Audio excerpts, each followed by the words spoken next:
یہ عادت کیسے لگی آپ کو؟ جب ہیروئن پیتے ہیں اور جب نہیں ملے تو پھر اس کی تکلیف بڑھتی چلی جاتی ہے. یہ نشہ ایک دلدل ہے، اگر اس میں گھسیں گے تو اور ہی گھستے چلے آئیں گے، بربادی ہے، کوئی حاصل حصول نہیں ہے. ہمارے کوئی سنگت میں دوستوں یاروں میں چرس پیتے تھے، پیتے پیتے چرس سے پھر ہم آئس پہ اتر گئے، پھر کرسٹل پہ اترے. نشے سے بچ کے رہو، اس میں مزہ نہیں سزا ہے، اور اس سزا کو خود چک کے دیکھے، اس میں کوئی فائدہ نہیں ہے، سب نقصان ہے. بندہ آگے خود بھی برباد ہو جاتا ہے اور گھر والے ہوتے ہیں ان کو بھی برباد کر دیتا. 26 جون انسداد منشیات کے عالمی دن کے طور پر اس وقت پوری دنیا میں منایا جا رہا ہے. پوری دنیا میں 27 کروڑ افراد منشیات استعمال کر رہے ہیں. اگر ہم پاکستان کا جائزہ لیں تو پاکستان میں تقریباً 76 لاکھ افراد نشے کے مرض میں مبتلا ہیں، جن میں 78% مرد ہیں اور 22% خواتین منشیات استعمال کر رہی ہیں. آج ہم انشاءاللہ جائیں گے ایک منشیات ہاسپٹل میں، جہاں پر ہم کچھ ڈاکٹر سے جو کہ ماہر امراض منشیات ہیں ان سے آپ کی بات کروائیں گے. اسی طرح کچھ مریض بھی ہیں جو کہ نشے کا شکار ہو چکے تھے اور ان کو یہ عادت کیسے لگی، ان کی کہانی، ان کی زبانی آپ تک پہنچائیں گے، تو ہمارے ساتھ چلیے.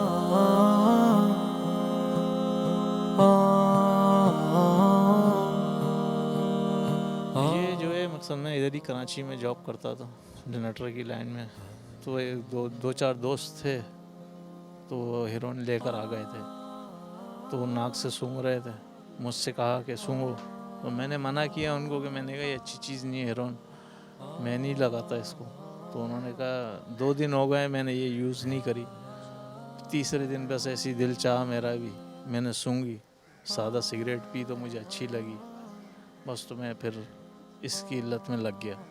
عادت ایسے ہوئی، دوست یار تھے ہم بچپن کے، ایک محلے میں رہتے تھے. سگریٹ پینا ساتھ شروع کی، پھر چرس پینا شروع کی، چرس پیتے تھے ساتھ. اس کے بعد پھر آئس پینا شروع کی، شراب، LSD کی گولیاں ہوتی ہیں، اسٹرپس، وہ گولیاں کھانا شروع کی. ہمارے کوئی سنگت میں دوستوں یاروں میں چرس جیسے بھائی بول رہا تھا، چرس پیتے تھے، پیتے پیتے چرس سے پھر ہم آئس پہ اتر گئے، پھر کرسٹل پہ اترے.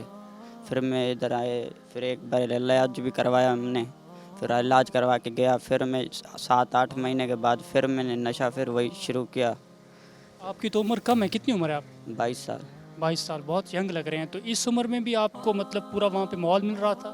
جی جی. کیسے لگا یہ نشے کی جو عادت ہے، اس میں کیسے مبتلا ہوئے، کس کا قصور ہے، کیا وجہ بنی؟ قصور تو میرا اپنا ہے. مجھے سیلف کریوسٹی تھی کہ نشہ ہوتا کیا ہے، کرتا کیا ہے، کرتے کیسے ہیں، کدھر سے ملتا ہے، کون دیتا ہے.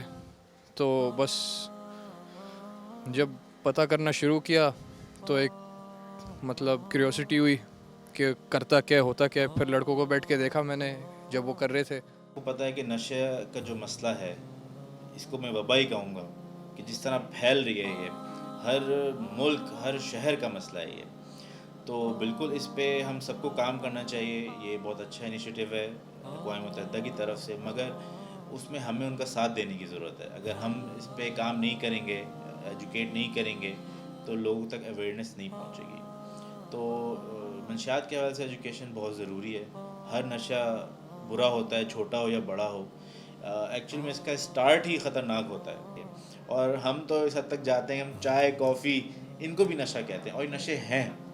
آپ جو ریگولر چائے پیتے ہیں ان سے کہیں ذرا چھوڑو تو سر میں درد، تھکن، ایک چڑچڑاپن شروع ہو جاتا ہے، کیونکہ یہ نشہ ہے. تو چھوٹے چھوٹے نشے بھی نہیں کرنے چاہیے، یہ بڑے نشے کی طرف لے جاتے ہیں. نشے کی ایک دفعہ صحیح سے عادت لگ جائے تو چھوڑنا کوئی آسان کام تو نہیں ہے.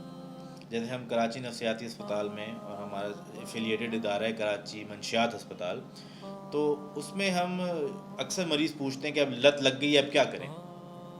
تو اس میں یہی ہے کہ زیادہ تر کو تو داخل ہونا پڑتا ہے، کیونکہ وہ جیسی چھوڑتے ہیں، جو وہ نشہ ٹوٹنا یا وڈرال سمٹم جسے کہتے ہیں، وہ اتنا شدید ہوتا ہے، وہ درد، جسمانی درد بھی، نفسیاتی درد بھی، کہ وہ پھر مجبور ہو جاتے ہیں دوبارہ نشہ لینے میں.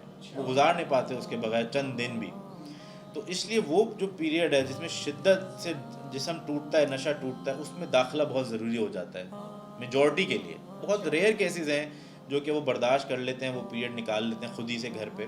زیادہ تر ریلیپس کر جاتے ہیں اور وہ نشہ لے لیتے ہیں. تو شروع میں داخلہ بہت ضروری ہے. عموماً ہم کہتے ہیں کم سے کم 3 مہینے داخل رہنا چاہیے مریض کو، تاکہ جسم سے بالکل نشہ چلا جائے، اس کی طلب نہ ہونے کے برابر ہو جائے. پھر ہم داخلے کے دوران وہ دوائیاں دیتے ہیں تاکہ وہ تکلیف وہ توڑ نہ ہو اور بندہ کمفرٹیبل رہے. ہم خاص طور پہ ریلیجس تھیراپی کرتے ہیں جو پورے پاکستان میں کوئی نہیں کرتا. ہمارے نشے کے وارڈ کے اندر ایک عالم ہوتا ہے جو کہ اس کو دینی تعلیم بھی دیتا ہے, اسلامی تعلیم دیتا ہے, اور ہم دونوں سائنس اور اسلام کو ساتھ لے کے چلتے ہیں کہ نفسیاتی بیماریاں اور نشے کی بیماریاں جو ہیں یہ باقی بیماریوں کی طرح, باقی جسمانی بیماریوں کی طرح ہیں, جیسے نزلہ, زکام, بخار یا کسی اور جسم کے حصے کی بیماری. جیسے ان کا علاج ہم کراتے ہیں ان کا بھی علاج ہمیں کرانا چاہیے.